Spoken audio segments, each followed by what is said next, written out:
باب من اتخذ ثياب الحیض سوا ثياب الطہر. باب ثياب الحیض کپڑے رکھنا حیض کا سوا الگ ثياب الطہر طہر کے لباس سے، یعنی حیض کے کپڑے الگ رکھنا اور پاکی کے کپڑے الگ رکھنا. اور حیض کے کپڑوں سے مراد صرف وہ مخصوص چیزیں ہیں جو حیض کی حالت میں استعمال کی جاتی ہیں. حدثنا معاذ بن فضالة قال حدثنا هشام عن يحيى عن ابي سلمة عن زينب ابنة ابي سلمة عن ام سلمة قالت بين انا مع النبي صلى الله عليه وسلم مستجعة في خميلة حست فانسللت فاخذت ثياب حيضتي. تو یہ جو الفاظ ہے نا، میں نکلی اور میں نے حیض کے کپڑے پہن لیے، تو اس سے مراد یہ ہے کہ یہ وہ ڈریس ہے جو عام حالت میں نہیں پہنا جاتا. مثلا اگر ایک شخص اسی انڈر ویئر کو دوبارہ استعمال کرتا ہے تو اسے دھو کے پاک صاف کر کے تو کر سکتا ہے، لیکن نیچرلی وہ ڈریس جو ہے وہ عام حالات میں نہیں پہنا جائے گا. لیکن اس سے مراد وہ اوپر کا ڈریس نہیں جس پہ کچھ نہ لگا ہو. قال نفست فقلت نعم فدعاني فاستجعت معه في الخميلة. میرے کہنے کا مطلب یہ ہے کہ ان کپڑوں کو جو صرف پیریڈز کی حالت میں استعمال کیے جاتے ہیں جیسے انڈر ویئر وغیرہ، اگر وہ ایک ہی ہے کسی کے پاس اور عام دنوں میں اس کو استعمال کرنا پڑ جاتا ہے کسی اور مقصد کے لیے، تو اس صورت میں اس کو اچھی طرح دھو لیا جائے، اس کی ساری نجاست دھو دی جائے، صاف کر لیا جائے اور اس کو دوبارہ عام حالات میں بھی پہن لیا جائے. باب شہود الحائض العیدین. حائضہ عورت کا حاضر ہونا عیدوں پر، عیدین یعنی دونوں عیدوں کے موقع پر، ودعوت المسلمین اور مسلمانوں کی دعا کے موقع پر، ویعتزلن المصلی اور الگ رہنا نماز گاہ سے. یعنی کیا کیا کر سکتی ہے؟ عیدین کے مقام پر حاضر ہو سکتی ہے، دعا میں شریک ہو سکتی ہے، لیکن نماز کی مثلا صف ہے یا دری ہے اس پہ نہیں آ کے بیٹھے گی، الگ رہے گی، الگ پیچھے دوسری طرف بیٹھے گی. حدثنا محمد هو ابن سلام قال اخبرنا عبد الوهاب عن ایوب عن حفصة قالت كنا نمنع عواتقنا. حضرت حفصہ کہتی ہیں کہ ہم روکا کرتے تھے اپنی نوجوان بچیوں کو. عواتقہ عاتق کی جمع ہے. یہ ایک نام رکھتے ہیں نا کیاف کے ساتھ، یہ وہ نہیں ہے، ایک قاف ہے موٹا. عاتق کہتے ہیں اس بچی کو جسے ابھی شروع میں حیض آیا ہو، بہت بالکل نوجوان بچی. کہ ہم روکا کرتے تھے اپنی بالکل نوجوان بچیوں کو ان یخرجن فی العیدین، کہ وہ عیدین پہ نہ جایا کریں، یعنی عید پڑھنے نہ جائیں. فقدمت امرأۃ فنزلت، تو آئی ایک عورت جو اتری یعنی ٹھہری، نزلت کا معنی ٹھہری، قصر بنی خلف، قصر بنی خلف میں یعنی بنو خلف کے محل میں، بصرے میں تھا یہ.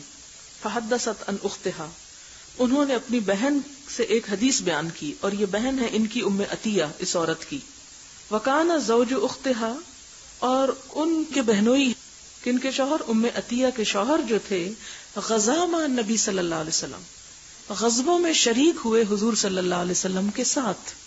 یہ حدیث کہاں بیان ہو رہی ہے؟ بصرہ میں بیان ہو رہی ہے. کون بیان کر رہے ہیں؟ ام عطیہ کی بہن بیان کر رہی ہیں. یہ کس شخص کا ذکر ہے جو غزوہ میں شریک ہوئے آپ صلی اللہ علیہ وسلم کے ساتھ؟ ام عطیہ کے شوہر کا.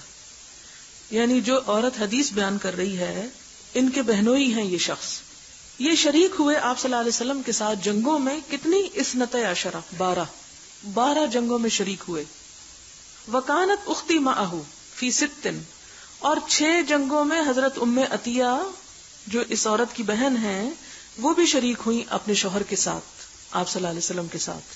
یہ ساری تمہید کا مطلب یہ ہے کہ جو بات اب بتائی جا رہی ہے یہ کوئی معمولی نہیں، یہ ان کی بات ہے جنہوں نے حضور صلی اللہ علیہ وسلم کے ساتھ صرف مدینہ میں نہیں قیام کیا بلکہ وہ ان کے ساتھ جنگوں میں بھی گئے، سفر حضر میں ان کے ساتھ ہی تھے. مراد یہ ہے. وکانت اختی معہ فی 6 قالت، کہنے لگی، کننا نداول کلمہ، ہم علاج کرتی ہوتی تھی زخمیوں کا. کلمہ، کلم پیچھے بتانا زخم کو کہتے ہیں. وَنَقُومُ عَلَى الْمَرْضَى، اور ہم عیادت کرتی تھی مریضوں کی. یہ کون سے مریض تھے اور کون سے مجروح تھے؟ صحابہ کرام، مرد تھے. بوقت ضرورت عورت مرد کا علاج بھی کر سکتی ہے، اس کی عیادت بھی، یعنی تمریض، نرسنگ.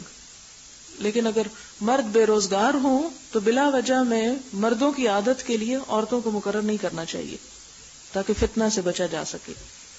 لیکن اگر ایسی جگہ ہے کہ سارے مرد لڑ رہے ہیں، جنگ کر رہے ہیں، تو اس صورت میں اگر کچھ مردوں کو نکال کے عیادت کے کام پہ صرف لگا دیا جائے تو اس سے نقصان ہوتا ہے. تو ایسی صورت میں یہ دیکھا جائے گا کہ زیادہ امپورٹنس کس چیز کی ہے. کہ مرد جنگ کریں یا پیچھے ڈاکٹر بن کے وہ ان کے حال کو دیکھیں. تو اس صورت میں یہ کہ عورتیں یہ کام کر لیں اور مرد آگے جا کے لڑے. فسألت اختی النبی صلی اللہ علیہ وسلم، تو میری بہن نے نبی صلی اللہ علیہ وسلم سے سوال کیا، علی احدانا بأس، کیا ہم میں سے کسی ایک پر کوئی حرج ہے، کوئی گناہ ہے، اذا لم یکن لہا جلباب، کہ اگر اس کے پاس جلباب نہیں. جلباب اس لمبے ڈریس کو کہتے ہیں جو اوپر سے نیچے تک ڈھانک لے، جو گھر کے لباس کے علاوہ ہو.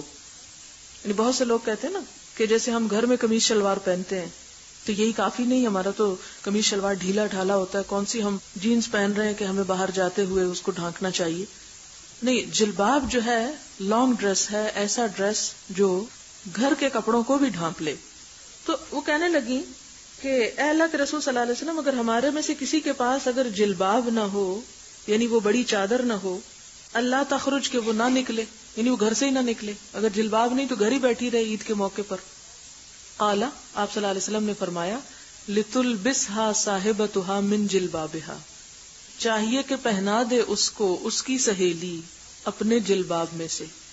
یعنی گھر نہ بیٹھے، جلباب نہیں تو یہ بہانہ کر کے کہ ہمارے پاس کپڑے ہی نہیں باہر نکلنے کا اس لیے ہم گھر بیٹھے ہیں، نہیں، اسے پھر بھی نکلنا چاہیے. ٹھیک ہے، آپ نے عورتوں پہ فرض نہیں کیا کہ وہ ضرور عید پڑھیں، لیکن انتہا درجے کی تاکید کی ہے. یہاں تک کہ ایک عورت نے کہا جلباب ہی کوئی نہیں، کپڑا ہی نہیں ہے جو باہر پہن کے جانے کا ہو، تو اب تو ہمیں معاف کر دیا جائے. آپ نے فرمایا نہیں، اپنی سہیلی کی چادر میں لپٹ کے چلی جائے، دوسری سے ادھارا مانگ لے لیکن نکلے. وَلْتَشْهَدِ الْخَيْرَ، اور چاہیے کہ حاضر ہو خیر کے کام میں. یہ اتنی کیوں تاکید ہے کہ خیر میں حاضر ہو؟ اس لیے کہ جو بڑی گیدرنگز ہوتی ہیں، جہاں لوگ اجتماعی طور پہ عبادت کرتے ہیں، جہاں اجتماعی طور پر لوگ اللہ کا ذکر کرتے ہیں، جہاں اجتماعی طور پر بہت سے لوگ دعا مانگتے ہیں، ان مجلسوں کی برکت سے کوئی محروم نہ رہے. وہ بھی محروم نہ رہے کہ جو لباس کی کمی کی وجہ سے گھر پہ، کیونکہ باہر نکلنا ہے جلباب پہننا ہے، اب جلباب نہیں تو گھر ہی رہتے ہیں. کہا نہیں، پھر بھی نکلو، کسی کا لے لو. اور کیوں نکلو؟ وَلْتَشْهَدِ الْخَيْرَ، خیر، نیکی اور بھلائی کے کام میں حاضری دو. اب اس سے کیا پتہ چلتا ہے کہ عورت کو خیر کے کاموں کے لیے گھر سے نکلنے کی نہ صرف ہے اجازت کہ نکل سکتی ہے یا نہیں، بلکہ تاکید بھی، تاکیدن کہا جا رہا ہے. ودعوت المسلمین، اور مسلمانوں کی دعا میں. فلما قدمت ام عطیہ، جب ام عطیہ تشریف لائیں، سألتها، تو میں نے ان سے پھر خود پوچھا. یعنی وہ ان سے تو حدیث سن لی سیکنڈ پرسن سے، لیکن پھر کیا کہتی ہیں، وہ جب آئیں تو میں نے پھر ان سے پوچھا، اسمیت النبی صلی اللہ علیہ وسلم. اس سے آپ دیکھیں کہ تحقیق کا انداز کیا تھا، صرف سنی سنائی بات پہ نہیں یقین کر لیتی تھی. حفصہ کہتی ہیں کہ میں نے ان سے پوچھا، اسمیت النبی صلی اللہ علیہ وسلم، کیا تم نے حضور صلی اللہ علیہ وسلم سے خود سنا ہے؟ قالت بے ابی نعم، تو کہنے لگی کہ میرا باپ قربان ہو آپ پر. بے ابی ساتھ میرے باپ کا یہ محاورہ ہے، میرے ماں باپ قربان آپ پہ. نعم، ہاں، میں نے آپ ہی سے سنا ہے. وکانت لا تذکرہ، اور وہ نہ یاد کرتی تھی ان کو، الا قالت، مگر کہتی بے ابی سمعتہ. یعنی حضرت ام عطیہ جب حضور صلی اللہ علیہ وسلم کا ذکر فرمایا کرتی تھی، ان سے کوئی حدیث روایت کیا کرتی، تو صرف یہ نہیں کہتی تھی کہ حضور صلی اللہ علیہ وسلم نے فرمایا، ہمیشہ یہ فرماتی میرے ماں باپ آپ پہ قربان ہوں، آپ نے یہ فرمایا. یہ محبت کا ایک اظہار ہے نا، ایک عقیدت کا. سمعتہ، میں نے آپ صلی اللہ علیہ وسلم سے خود سنا. یقول، آپ فرماتے تھے، تخرج العواتق، نکلا کریں نوجوان بچیاں، وذوات الخدور، اور چادروں والیاں، پردے والیاں، اول عواتق، یا آپ نے فرمایا کہ نوجوان بچیاں ذوات الخدور، جو چادروں میں لپٹی ہوئی ہوں، والحید، اور حیض والی بھی نکلیں. یعنی عام عورتوں کی تو بات ہی کیا، اور نوجوان بچیاں تو نکلیں گی ہی، خواہ ان کے پاس اپنے کپڑے نہیں مانگ کے نکلیں، وہ بھی نکلے جنہیں نماز نہیں پڑھنی. حیض. ولیشہدن الخیر، اور چاہیے کہ حاضر ہوں خیر کے کام میں، خیر میں، نیکی میں، آ کے مشاہدہ کریں، دیکھیں. کیونکہ آپ صلی اللہ علیہ وسلم نے اسی لیے عید کی نماز کو چھوٹی چھوٹی مسجدوں میں پڑھنے سے منع فرمایا اور کہا کہ بڑی جگہوں پہ پڑھو، تاکہ زیادہ سے زیادہ مسلمان جمع ہوں اور کفار پر ان کا روب پڑے. اور آپ دیکھیں کہ ایسی مجلس میں جا کے آپ کچھ بھی نہ کریں، صرف اس کو آپ دور سے دیکھ ہی لیں تو آپ کے دل پہ ایک ہیبت آنے لگے گی. اور پھر اس مجلس پہ جو فرشتوں کا گھیراؤ ہوتا ہے، اور چونکہ کھلے میدان میں پڑھی جاتی، اوپن ایئر میں پڑھی جاتی، اگر بارش ہو رہی ہے تو پھر نہیں، یعنی عام حالات میں پسندیدہ کیا ہے، اوپن ایئر میں پڑھی جائے، میدان میں پڑھی جائے، کسی عمارت میں نہ پڑھی جائے. لیکن اگر مجبوری ہو تو پھر فیصل مسجد ہی کافی ہے. وَلْيَشْهَدْنَ الْخَيْرَ، اصل مقصد کیا ہے کہ مسلمان چھپ کے نہ پڑھیں، نظر آئیں، اور عورتیں کیا کریں، اس کو مشاہدہ کریں، دیکھیں. خواہ نماز نہیں بھی پڑھی تو صرف کھڑے. آپ نے کبھی دیکھا ہوگا کہ خانہ کعبہ کا جب سین آتا ہے، لوگ سجدے میں جا رہے ہوتے ہیں اکٹھے، کیا خوبصورت نظارہ ہوتا ہے، یعنی اس کی تو بات ہی کچھ اور ہوتی. اور بعض اوقات جب انسان حرم میں جاتا ہے تو دل چاہتا ہے کہ ذرا سے ٹھہر کے سجدہ کریں، سب کو دیکھ لیں کہ کیسے سجدہ کر رہے ہیں. اور خاص طور پہ میں ایک آدھ نمازیں اوپر جا کے ضرور پڑھا کرتی ہوں. اوپر سے پھر نیچے کے جو صحن ہے اس میں جو صفیں اور اس کی موومنٹ ہے اس پہ نظر پڑتی رہتی ہے. اور یہ ہے کہ بچوں کو اور ایسے لوگ جو عموماً خود یعنی عذر کی وجہ سے عبادت سے دور ہوں تو وہ کم از کم کسی کو عبادت کرتے ہی دیکھ لیں، کیونکہ اس سے بھی اللہ یاد آ جائے گا. یعنی انسان جب دیکھتا ہے کہ دوسرے کر رہے ہیں، ورنہ گھر میں بیٹھی عورتیں کیا کرتی رہتی ہیں، جھاڑو دیتی رہتی ہیں اس وقت میں. لیکن اگر نکلنا ہو تو جھاڑو اس سے پہلے بھی ہو سکتا ہے. بداوت المؤمنین، اور مسلمانوں کی دعا میں وتعتزل الحید المصلی، صرف اتنی احتیاط کریں کہ حائضہ عورت جائے نماز کے قریب نہ جائیں، مصلی نماز کی جگہ.